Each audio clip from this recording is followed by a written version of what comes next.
All right, so to begin, we're going to give each of the candidates 2 minutes to introduce themselves and their candidacy in the context of tonight's topic, which of course is homelessness and housing.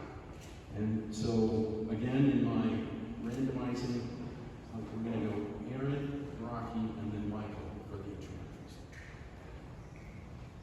Thank you, Tony, and I agree. You're reporting on housing and homelessness in the city over a decade or more.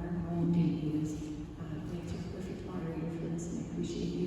And the Crossroads Urban Center and their coalition for bringing this conversation together. This is our first debate, and there will be more, or forum, so thank you for being the first out of the gates. I'm Erin Mendenhall. I am a mom, I'm an air quality advocate, I'm the mayor of Salt Lake City. I was on the city council for 6 years, and my relationship to affordable housing is a personal one, as it is, I think, for most of us. I was born into a double-wide trailer that my family lived in, and at multiple points in my life and my adult life, I needed deeply affordable housing. And I brought that lived experience to the city council 10 years ago, and it was really Crossroads Urban Center advocates like Bill and Tim, Glenn, and others who taught me the policy opportunities that hadn't happened in the city, that they've been advocating for, that could happen and that should happen. And thanks to their persistence and guidance and long suffering, they've helped us to transform the city's relationship to the creation of affordable housing.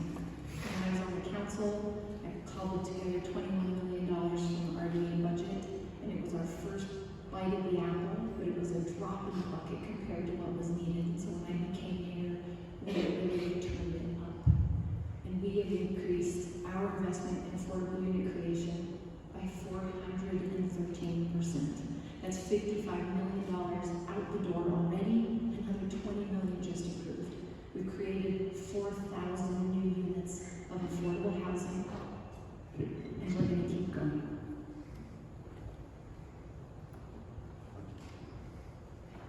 I'm Rocky Anderson. I have worked for decades to help bring about positive, real changes in the lives of many people and in our community. I provided pro bono legal services for homeless people whose rights were violated, and I even housed some homeless people along the way and have gotten several of them into permanent supportive housing. I fought for reproductive freedom when I was a board member of the Planned Parenthood Association of Utah and did pro bono legal work for that organization. I was president of the board of the ACLU and on that board for several years. And as a civil rights lawyer, I fought successfully to vastly expand the protections for those who are incarcerated in our state. And I was president of the Guadalupe Schools Board and was fortunate to be able to sit on that board for almost 15 years, during which time we provided extraordinary preschool programs, even starting at birth, for the young people among those that we served, and we saw tremendous differences in their lives as a result of having those preschool opportunities. As mayor, I conceived of, and with the help of a tremendous team, we implemented Youth City, an unprecedented after-school and summer program that's still in operation and has impacted tens of thousands of lives. I was honored to be named by the Human Rights Campaign as one of the top 10 straight allies for LGBTQ equality. And while I was mayor, many of us were building an extraordinary number of units of supportive permanent housing. We were on a roll to the extent that Salt Lake City and Utah were seen around the nation as an example of what other states and cities should be doing to their chronic homeless populations.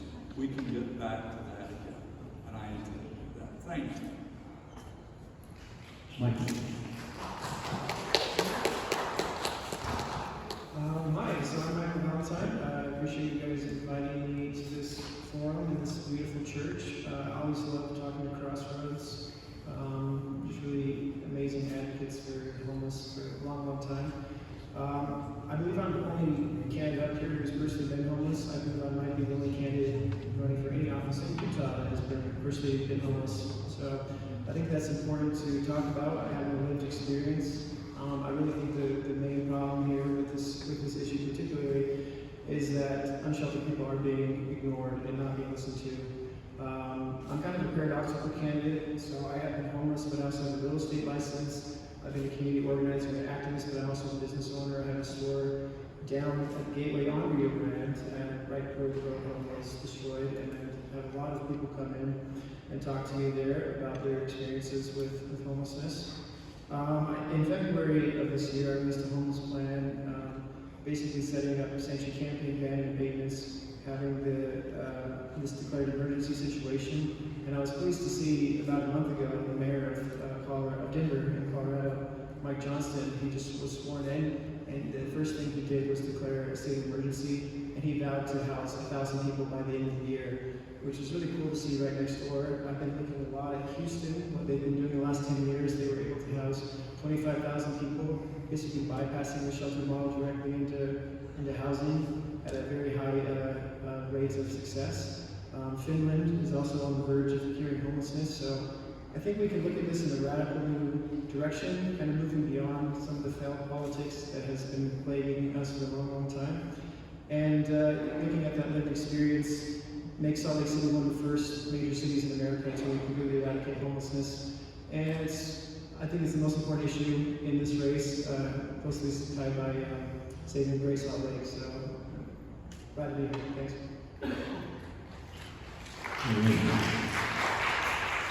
So this first question is one you may not have anticipated. I'm going to ask you to share a personal experience or an insight that you've had in recent years that really shapes your views on homelessness and housing. And for this order, we'll go Michael, Erin, and then Mark. Yeah, so it's kind of goes to what I just mentioned of having personal lived experience. I was homeless in 2012. I was born in Salt Lake. I grew up in Logan, moved back down here. I was just desperate for a better life and trying to make a better situation for myself. I lived in a tent up in the woods in Immigration Canyon, and I was homeless from a place of privilege. I didn't have struggles with mental illness or drug addiction that other people do. I had a car, so I was able to drive around and sleep in the car if I needed to. But it took me, several months to save money, and thankfully it was the summer, so I wasn't stuck in the winter. But it took me a long, long time to be able to save up and get a deposit to get an apartment. I was actually just illegally evicted again in October of last year, so it's something I've dealt with a lot as a working class person. Another important experience that happened to me recently is just having that store down in Rio Grande. We've been there for about a year. It's my little cider shop there. And I've just had so many people come and tell me the horrendous stories about sexual assault, some of the things going on in the shelters, people having their mother's ashes thrown away, people being segregated, being woken up early in the morning. And I just don't see how any rational person can look at the shelter model and see that as a long-term solution to this issue. So again, I'm ready to serve the community, serve the public, and it's so important that we listen and champion voices of unsheltered people that have these lived experiences. This is what this is all about. So anyway, thanks. Thanks. Two thoughts come to mind. One is one of the first in-depth conversations I had in a blizzard outside at an encampment, and I had the privilege of meeting a gentleman that I came to know over some time, a few blocks from City Hall, and he told me about his lived experience of being a professional chef and the life challenges that he faced that most of us will face over the course of our lives, whether in a cluster or individually, and how eventually he fell into losing his housing, and that he had been rehoused by housing advocates from various organizations from the Housing Authority and others, and that the housing that he was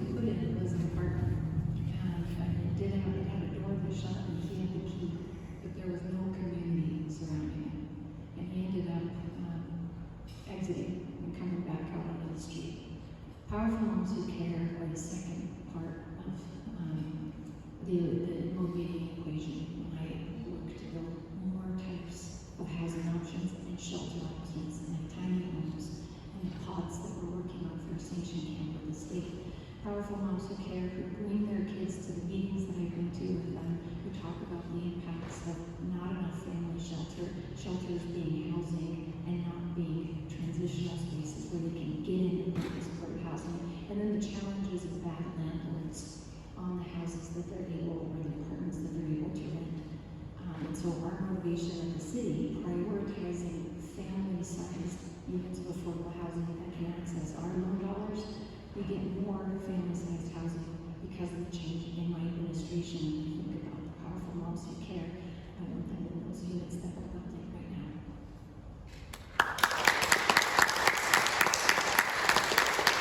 I've become close friends with 4 people, all of whom I met when they were in tents or sleeping out under an overpass, who were left out in the freezing cold this last winter because city government failed to provide adequate shelter for them. The shelters, including the overflow shelter, were at capacity. They had nowhere else to go. They kept getting run out by city police from one place to another. All 4 of these people have suffered major amputations because of frostbite that occurred because our city allowed them to be left out without any alternative. 2 of them have the lower part of their legs cut off from frostbite. 1 of them lost all 10 of his toes. That's Chuck, who now lives in permanent housing with his older brother. And then there is a woman that I just met, got her in permanent housing, half of her foot, including all of her toes on that foot, amputated. But the formative experience I had was when I was practicing law in the judge building on 3rd South and Main. And this man, Derek, he was out on the sidewalk night after night in the freezing weather, the sweltering summer, and I saw what his needs were. I developed a trusting friendship with him. I'd buy him food. I'd get him up to my home to shower once in a while, do his laundry. But I wrote to the mayor and a council member, told them these stories. I said, where are the outreach workers? You're doing nothing to help transform their lives, and in the meantime, you're not even providing public bathrooms, so the rest of us have to live and work among human feces and urine and needles. That is not good enough for our city, and I got back nothing but indifference in response. And this was months long of correspondence.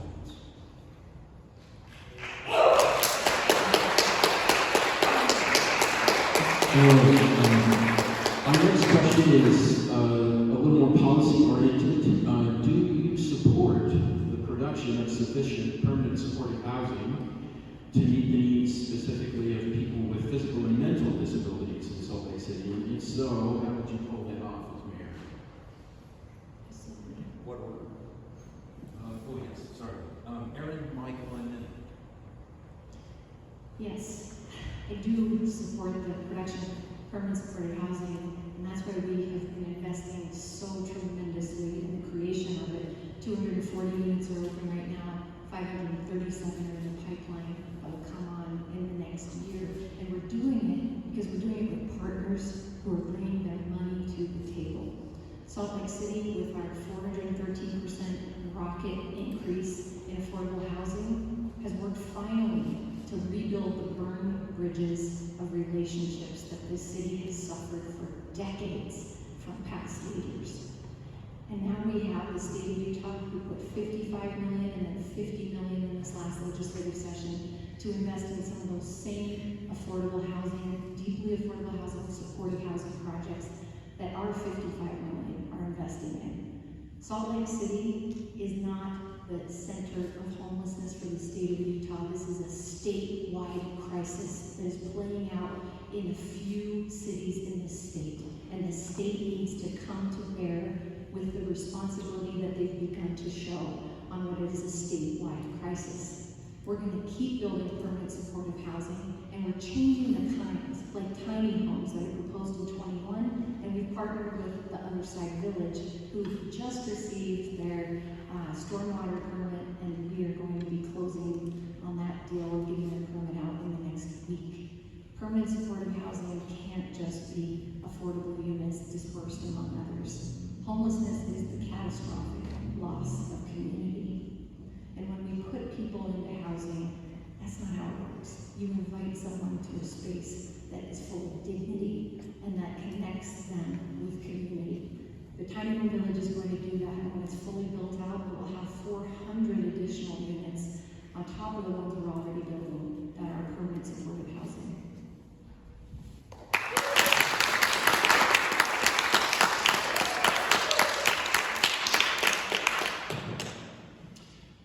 Yeah, absolutely I do. You know, again, to nail this point home, being personally homeless, I think there's a huge discrepancy here of not listening to the sheltered people. I'm running to be the mayor of Salt Lake, not the governor of Utah. I think it's the mayor's responsibility to take care of all the people in the Salt Lake boundaries. And I think there's a lot more that needs to be done right now that's not happening. The city's not building affordable housing. A lot of this housing that they're building, 60 to 80% AMI, it's way expensive. And again, the problem isn't just homelessness, it's gentrification too. People are being displaced that aren't homeless, that can't afford to live downtown. I live downtown by the Gateway in a $2,000 apartment. That I think it's getting hard to afford. So we need to look at this a lot deeper. And again, the real question is, who are we serving? Who are leaders in the city serving? Is it about real estate and development, or is it about serving the people that want to be?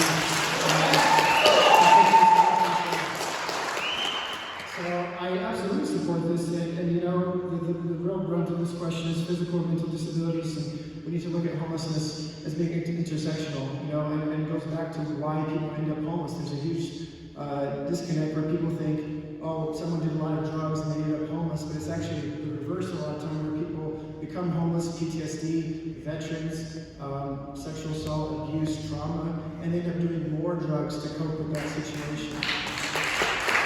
Being outcast in society, so, you know, this whole situation needs to be completely looked at a different way. I think we're doing the opposite of what's needing to be done. A lot of people know me as the Pantages guy.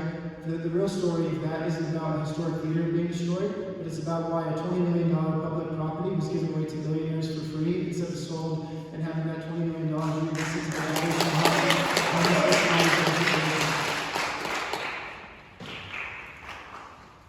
All right, next question. I'm so sorry. It's okay. My short answer to the question is, of course, yes. But I would include to the category of physical and mental disabilities so many other vulnerable people who are homeless and who are being forgotten. That's the young and the elderly among us, victims of domestic abuse, transsexuals, and other people who, because of sexual orientation or other issues, have been absolutely abandoned and are left on the streets. And they were left on the streets even without decent shelter during the sweltering summer and last year's killer winter. We were on the way to building so much supportive permanent housing back when I was mayor and a few years after, but then it seemed to come to a grinding halt. People took their eye off the target. We were talked about on NPR and Mother Jones Magazine as being the example for how to get close to eliminating chronic homelessness. And for those with physical and mental disabilities, the needs are especially great. We've got to get back to being, and we can do this, being the example for the rest of the nation, rising up together with the philanthropic community, every level of government, the business community, and they will be there if they've got confidence in city government and a mayor who's not going to dodge responsibility. I don't know of another mayor in any major city that has a homelessness problem like we do that keeps talking about, oh, this is a state's problem. The mayor is uniquely situated for putting together a coherent plan that's known to everybody. You'll see my plan back on our table. Please grab a copy of it as you leave. You've got to have a plan where there's consensus, we're all working together on the same page, and we take care of those who are most in need. And we need to do this in an honest, cost-effective manner. I've got so much more to say about it. Thank you.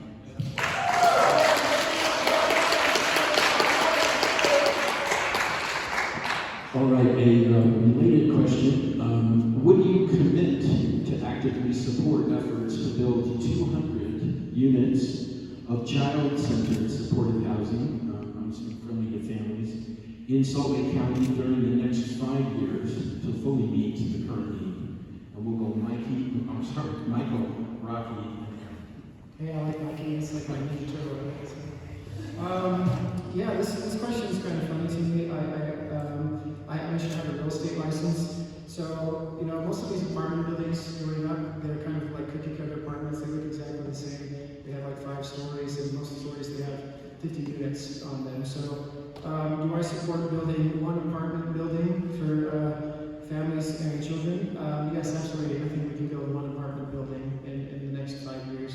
I think, again, the important thing here is really looking at this of doing a lot more than what's going on right now, of giving so much of money, of public money, to developers and corporations while giving pennies to the community. You know, there shouldn't be any homeless people out here on the street. They shouldn't exist. They shouldn't be getting worse and worse every single year. 160 people shouldn't have had to die needlessly last year in 2022 alone. These abatements shouldn't be happening anymore. They need to be banned. We need to set up sanctioned camping and do all these other things. But the whole point of this is like, you know, if we have a city government, if we have a mayor, a city council, you know, working with leaders on the Hill that aren't, you know, just corrupted by real estate money, if we have people actually there in the office to serve the community and not themselves and special interests, all these problems are a lot easier to solve. But there's plenty of money in Salt Lake City. It just needs to go to the right people. It needs to be spent in a smart way and sustainable way. And again, we need to not be wasting money where we build $60 million worth of 3 shelters where it's not even a long-term solution. People get kicked out in the morning with rampant abuse happening, where the homeless don't even want to go there. And we need to look at why they don't want to go there. And we need to transition into what other countries are doing, what other states are doing, what Denver and Houston and Finland are doing, and put people into long-term housing so they can get the foundational support to deal with their trauma, deal with their issues, and rebuild their lives from there. The question is about building 200 units of child-centered supportive housing. I'm not sure that number is accurate anymore. I know that the question was phrased to basically take care of all the children among the homeless population, especially those who are unsheltered. But how many people knew, and I think Tony wrote this article actually, that for the first time since 1998, families have been turned away even from shelters in Salt Lake City. In the last report, 68 families turned away, and it's very likely that there are more than 200 children that are in need of city-centered housing. That has to be a major priority, because what happens when children go through this experience of homelessness? There are studies about the adverse childhood experiences, and there are all kinds of experiences: deaths, divorces, sexual abuse, emotional abuse, and neglect. Also, but homelessness now is considered one of those adverse childhood expenses. And you layer these on each other, the more there are of those kinds of experiences, the less time the person is going to live, the more illnesses, the more likelihood of going to prison. We are casting the die when we leave our children unattended to. And we need to provide, and we're going to get to this, 24-hour-a-day, 7-day-a-week childcare for people of every income level. And that's not just pie in the sky, it's being done. The Stepping Stones program in St. George is doing exactly that. And those who can't afford it can do it on either a sliding scale basis or their vouchers through workforce services. You have to make sure that the housing is conducive to children. Get them out. of these shelters and the housing where it's mostly people who don't have children. They need to have other children to play with, and where there is child care available to them, and playgrounds and all the rest. We think of what's conducive to our children if we have them, or what was conducive to us when we were children. We have to keep focused on that kind of child care housing for those who are most in need in our community.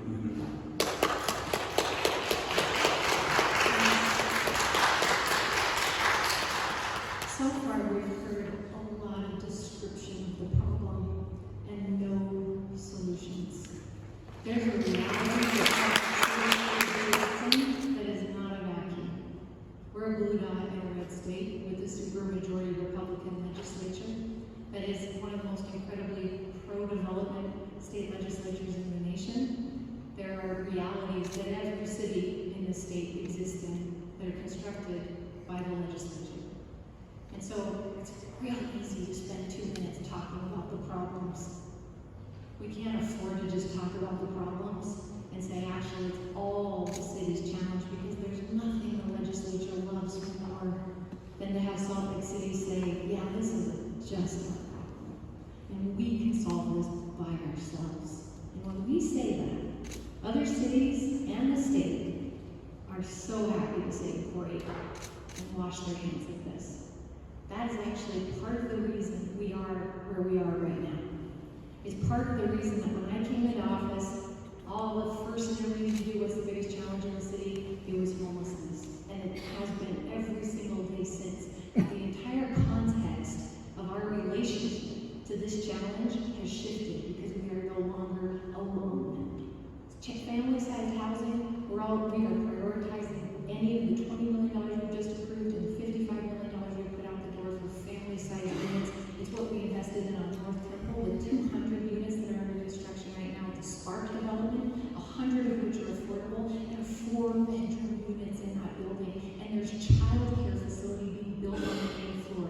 These are the kind of actual solutions that our tax dollars are combining with state dollars for the first time to actually make a reality. So let's stop talking about what the problem looks like, and let's start hearing actual solutions that recognize we're not alone. We should never have been alone, and for the first time in decades, we have partners who are funding actual solutions with us.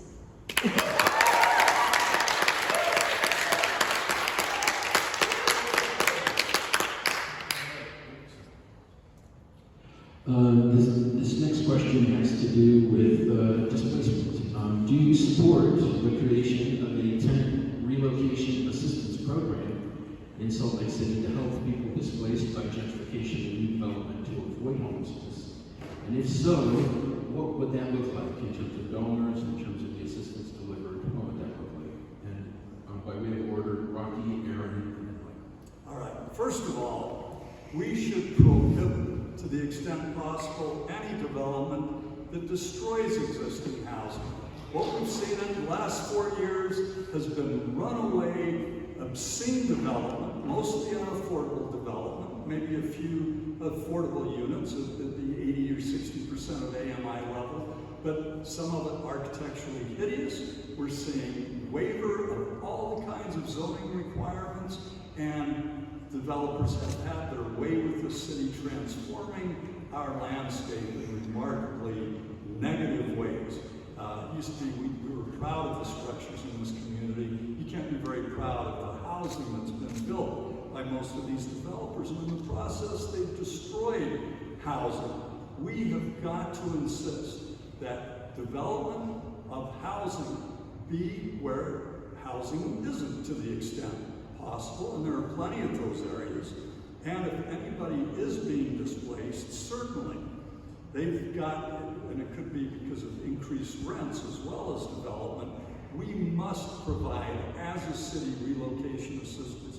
There have been people I've talked to that are on the streets now, unsheltered, solely because they couldn't afford their rent anymore and there was nothing done for them. They called the city government offices, they tried everything, and nothing was there for them. So when I'm talking about these issues, I am talking about solutions, and again, you'll see those solutions on the paper I've left in the back. And one of the solutions I just mentioned was early childhood care and doing it 24 hours a day, 7 days a week, which is an absolute possibility, and it's a major hurdle for a lot of people who can't afford their housing, and because of their added expenses, they are losing their homes. We need to make certain that they're relocated, but first of all, we've got to do everything we can to make sure that they hold on to their present housing. So the real focus has to be on affordable housing at every level. Did I get the stop sign? Sorry, I didn't see it. Lots of solutions that are evidence-based that we need to implement that have been ignored these past 4 years. Actually, I'm so happy to tell you that none of that's been ignored because we came into office, faced a pandemic, locked down the city budget, and still one of the few things we were able to get funded through our city council as we faced the pandemic and not wanting to lay people off was an anti-gentrification plan. It's called Thriving in Place. You can check it out at thrivinginplaceslc.org. It's 22 different strategies to not only help stabilize the households who have helped make Salt Lake City awesome that are now under the pressures of the market, which actually no city government controls the marketplace. And it doesn't just help stabilize the household, but it creates a tenant relocation assistance program for which we're actually just received funding before this council's even approved the master plan of Thriving in Place. It is rare that a city council starts cranking money into a program that they have still yet to approve. It's a good sign that they're going to approve it. And we actually get these kind of policies done because we have a collaborative work environment between the legislative branch and the executive branch. Our Thriving in Place plan is putting in place a tenant relocation program, and I would rather not relocate any resident in the city. I'd rather help them stay in their housing, and this plan does both. And we're funding it, and the council's on board. Actually, to the should have happened, these strategies came from Crossroads. Crossroads has been talking about them for decades, and no mayor did them until now. Decades. These strategies, 20% on top of the 4,000 units of affordable housing, which is not defined by me, but by the federal government, and the 777 permanent supportive housing units that are funded and either open or in creation right now.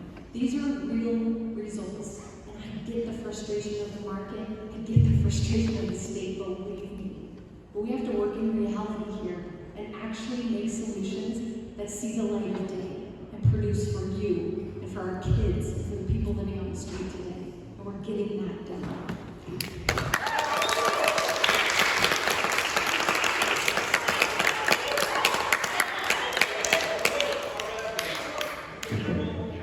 Yeah, so a couple points of clarification. We're not just talking about the issues, we're talking about solutions. I mentioned earlier I released a homeless and housing plan in February of this year, several months ago. It has actionable items: declaring a state of emergency, setting up station camping, banning homeless abatements, using the RDA for the public and not for a dollar store for developers. It's also about the state of Utah, the legislature that gave away a $20 million historic property away for free to billionaires from Texas. It was the city council, it was the RDA, it was the city that did that. And so, you know, campaign finance is public record. Go Google campaign finance report system. It's very easy to see who's taking money from Ivory Homes, from Mayoral Real Estate, who took money from Joe LaSalle while the Pantages deal was being negotiated. So I really have a big problem with revisionist history where, you know, the people aren't that stupid, and voters understand what's going on here. Back to the question, do I support the creation of tenant relocation? I kind of have a big problem with this question as well. It almost feels like it was written by some developers to me. It was written by Crossroads. Okay, that's fine. But again, it's missing the point. Instead of like helping tenants relocate, we need stronger anti-eviction laws so they're not being forced out of their homes and apartments to live to begin with. So, you know, it's good to have a Thriving in Place plan, but using the RDA to artificially, subsidize luxury apartments instead of building a deeply affordable housing that we really need. Again, I mentioned it's not just homeless people, it's regular people that are in housing as well, that are being displaced out of $2,000 apartments. So we need tenant rights, we need unions for tenants. I was legally evicted in October of last year. It took, I tried to find an attorney, but unfortunately I found out that Utah is one of the worst states in the country for tenant rights. That means to say we have strong anti-eviction laws. All right, this goes to housing loss. Do you support the creation of a community benefit policy to prevent the loss of existing affordable housing units in Salt Lake City? And again, what would that look like? And for order, we'll go Erin, Rocky, and then Michael. The community benefit policy is one of the 22 strategies in Thriving in Place. Again, it came to us from housing advocates, some who were sitting here on the front row, and who've been banging this drum for decades and decades. These are not made up by developers, and it's not necessarily favored by developers. We're doing it. We also are going to do it in a way where it's actually going to hit the streets. It's going to be effective. We're going to do it in a way that is cognizant of the state in which we live. We're absolutely right. Tenants' rights in this state, not good. And that's the state legislature, folks. So the Thriving in Place model has found every opportunity at the municipal level for cities to legally support residents, stabilize households, when we cannot prevent them from losing their housing for whatever reason, gentrification. We have a strategy, and we're actually funding a person in City Hall to be that support center, to find the funding for them to relocate, to help them find a place to be, to hopefully be in the community they want to be in. And then, to this point on the Thriving in Place plan, when developers are going to come in and use their state-given rights to demolish housing, we're going to build a community benefit policy that doesn't get shut down by the legislature, that provides community benefits. And the way that we're working on it is already being effective. We already have developers who could pull their permits and not replace the housing that they're going to destroy when they develop with those rights that they have, but who want to participate in the community benefit policy, even though it hasn't even been passed by the City Council. This is what collaboration actually looks like when we end up with results that get out the front door, not just out of the mouth of the mayor of the past. We've got to get beyond words that make headlines and get to progress that actually benefits housing and protects renters. When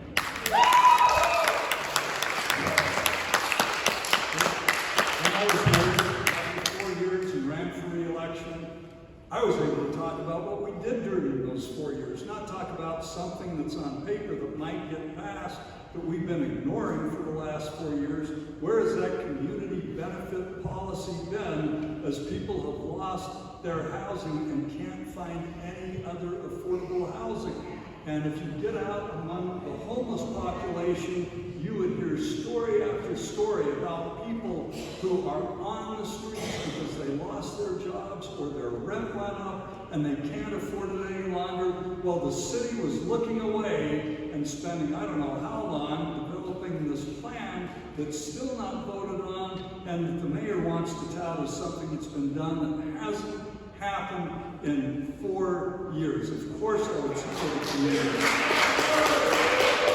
Of course I would support the creation of a community benefit policy, but it's got to be enforced, it's got to be done before there's any more damage. And if somebody is going to do development that's destroying housing, we should say, you're not just going to be a one-to-one replacement here.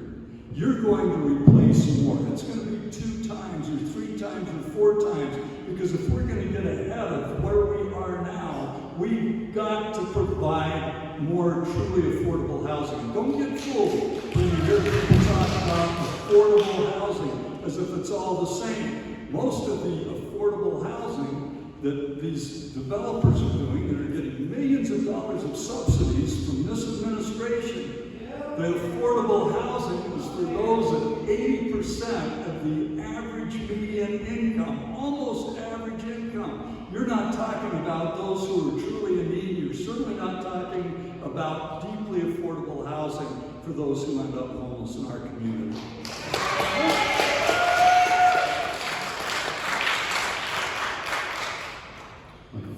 Yeah, so I keep hitting the main point tonight that I think is very, very important to talk about is this is the Wild West right now.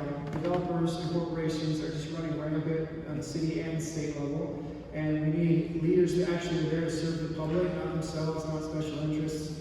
And you know, a lot of people know me. I have a love for historic buildings, and it goes way beyond the Pantages as well. A lot of people know of the Franz apartments, some of the greatest apartments in the city, over 100 years old, incredible apartments that were destroyed just last year under the current administration.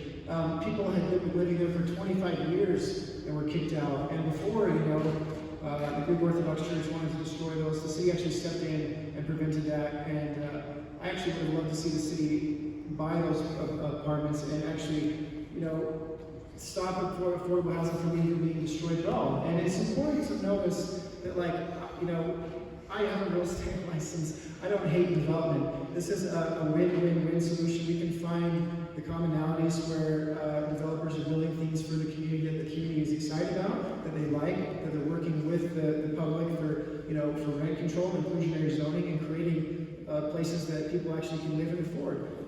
You know, the going back to the Pantages, it was destroyed for luxury apartments, but I made an offer of $2 million to buy the theater. I was working with investors up to like $10 million to buy it. But we actually were working with a lot of national people, a group, the National League of Historic Theaters. They actually did reports on our theater in 2015, and they show plans to build affordable housing above the theater, to build condos and other units up there. So there's no reason that we had to even destroy this stuff. We can find these win-win solutions to still have development and keep building the city to be the city of our dreams, and to not displace people, to have people in housing and cure homelessness too. It looks like we have time for one more question, and we'll go to your closing statements. What, in your view, and I'd like you to include both, what, in your view, are the pluses and minuses of sanctioned camping in Salt Lake City? And we'll go Rocky, Michael, and Erin. Sanctioned camping is the compassionate solution for everybody, for our residents, for our businesses, our children, families, and members of the homeless community. Everybody I've talked to in the homeless community, except for one, and he was a total aberration, said yes, they want to be in a sanctioned camp and be left alone from our mayor's police raids and the confiscation, the unconscionable confiscation and destruction, even in the middle of winter, of their survival gear, their tents, their sleeping bags, all the rest. They have been suffering in untold ways, and we've seen it.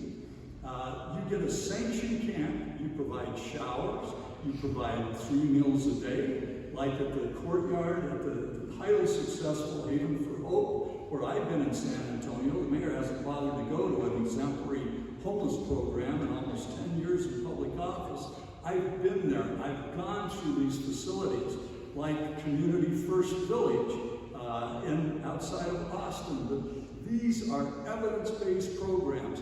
You provide safety, security, food, showers, a decent toilet, which would be nice if the mayor would put those around our house. And you provide respect and, as important as anything, good outreach and case management workers to help people transition out of where they are now, to find out how did you get here, what are your immediate needs, and how are we going to help you, whether it's mental health treatment, addiction treatment, and housing.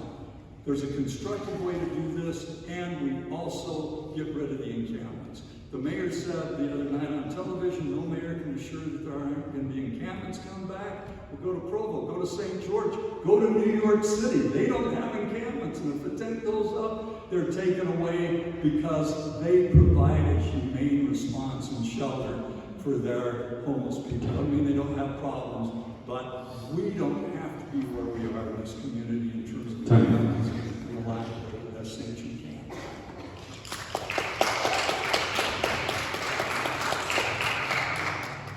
Yes, I absolutely support sanctioned camping. I wrote an op-ed about it. I wrote a change.org petition demanding we don't wait till after the election. We set up sanctioned camping and ban abatements right now because 160 people died last year that didn't need to die.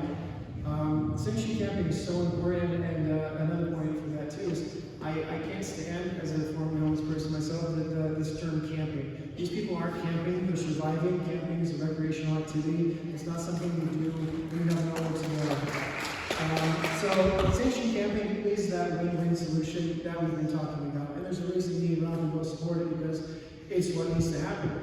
As a business owner downtown too, it not only does it get everyone off the streets, it unifies resources. Unsheltered Utah, No Man Alliance, all these amazing community groups that are donating tons and tons and tons of stuff every month that get thrown away in abatements, sleeping bags, tents, clothing, all these things. And it perfectly helps the homeless people so we can come, they can get intakes, and we can figure out what solutions they need. Not everyone's the same solution. Some people might just need housing to get a job. Some people might need longer drug treatment, mental health treatment, PTSD from being a veteran. And some people might be disabled and never work again, and that needs to be okay because housing is a human right. I think it's very important to do this right now because, it's great for businesses as well. It cleans up our city right away. It unifies resources. And it's really the first step to long-term solutions. We can't have anything without sanctioned camping first. And the other reason that is so important is it bans abatements right now that are immoral, that are unjust, that are really crimes against humanity, in my opinion, to go out and destroy homeless people's belongings and just repeatedly attack them with public tax dollars given to police overtime and things like this.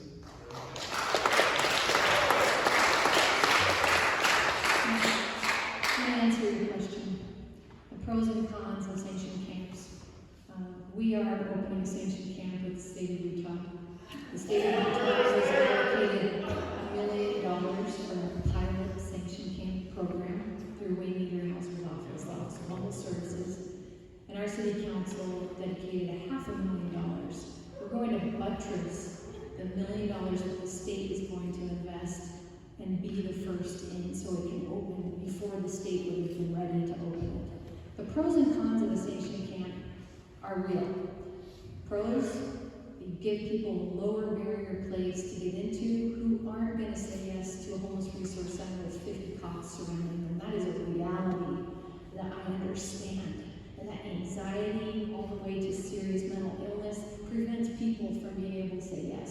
And we should understand that as a society. The resource centers are not the answer to everything. Sanctioned camps also should be Let the families talk. Sanctioned camps should operate with 50 or fewer people per kind of neighborhood. They can be larger than 50 people, and they are not designed to manage, and people's increase their engagement with services begins to decline. This is the same thing with camps that are not sanctioned out in the city. The larger they get, the larger camp is, the less engagement with services happens, whether that's detox, the Veterans Association, Housing Authority, you name it. And so as we develop a sanctioned camp that needs to operate in pods of 50, which the state is planning on, that have their own services that aren't competing with 100 or more people, that have their own kitchen and shared communal spaces and bathrooms and showers. And better than tents, we're going to do pods. We're going to have solid wall structures with mini split heating and cooling, and they're very affordable. They can be transported, and people in the state of Utah deserve better than a tent. And we deserve better than to solve the state's homelessness crisis all by ourselves.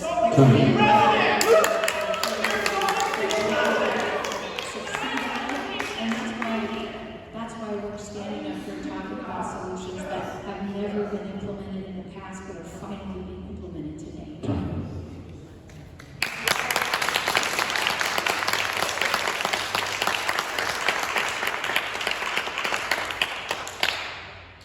Okay, we're going to go to Michael, Rocky, and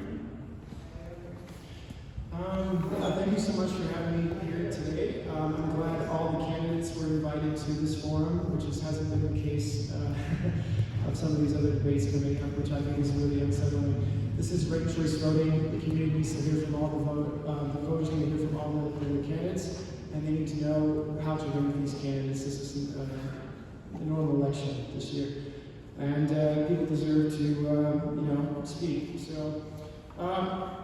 I'm obviously a very different candidate up here. I'm the only one again who hasn't been the mayor before, which is, say what it is. But I'm not running for myself. I'm not running for any glory or fame or ego or career. To be honest, politics was never my future.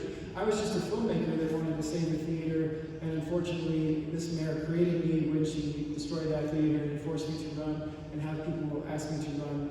To serve the public. I've already mentioned that I'll be donating my entire salary as mayor. I'm not doing this for myself. I'm running to eradicate homelessness entirely in Salt Lake.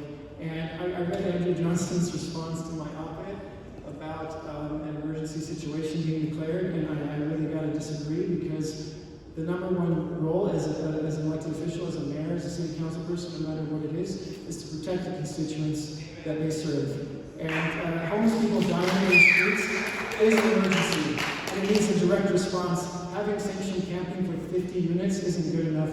We need more. We need sanctioned camping for everybody. We need everybody off the streets. We need everybody into long-term housing. We need to start using the redevelopment agency, not for billionaires and millionaire corporations and developers, but for the public and the citizens of Salt Lake City, who the leaders are there to serve. So again, I think this is a really amazing time and opportunity for Salt Lake. I would love to see us go into the future and do some different things that we haven't done before. I spent 8 years as mayor, did a lot of things in my life, a lot of civil rights work, a lot of human rights work, and I never thought that I would run for mayor again.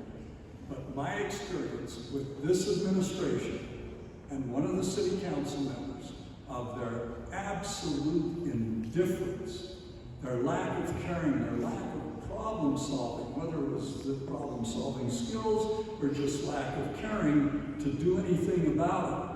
I've got my correspondence with the mayor and this other city council member online. You can read it. It went on for months. I started off very polite, never thinking about running for mayor. But then I saw the attitude toward those who are on our streets, the unsheltered, including people who are mentally ill, who nobody is doing anything for. By the way, the man that I told you about that was in front of our building, after a year and a half, with great help of Matt Minkovich, I finally got him into an apartment, and he's thriving in housing today, even though he has a mental illness, but it's being treated. With this administration, they were doing nothing about that. They didn't have outreach workers out. The best they can think of is these downtown alliance, downtown ambassadors. They're not outreach workers. We need to help solve problems, and the failure to solve problems to help our homeless population is harming every single one of us, and we've got to turn it around. That's why I decided to run for mayor, because I know I can bring that leadership and that passion and that problem-solving skill to the aid of our city in building a great team and bringing this community together behind real solutions that are compassionate, humane, and effective.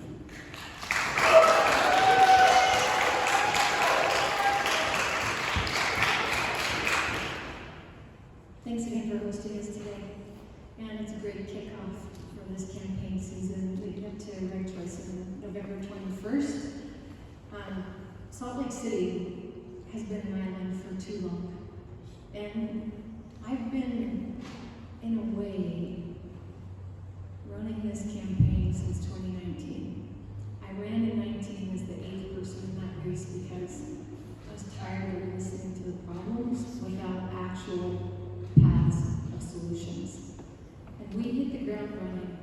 So as much as it isn't being reflected in another conversation on the podium tonight. 4,000 units that didn't exist before are open today in Salt Lake City.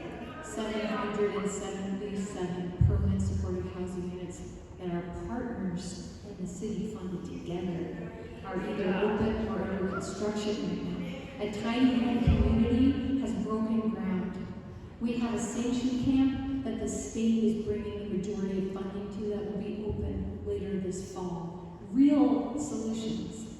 I get the frustration. I get the anger. I get the heartbreak. And I understand who we actually are as a city in the state of Utah.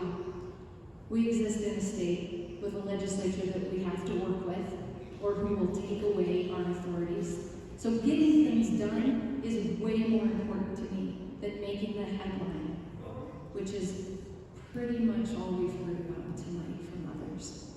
Show me solutions. Stay at the table. Don't point the fingers and walk away angry. And that's why I ran for mayor.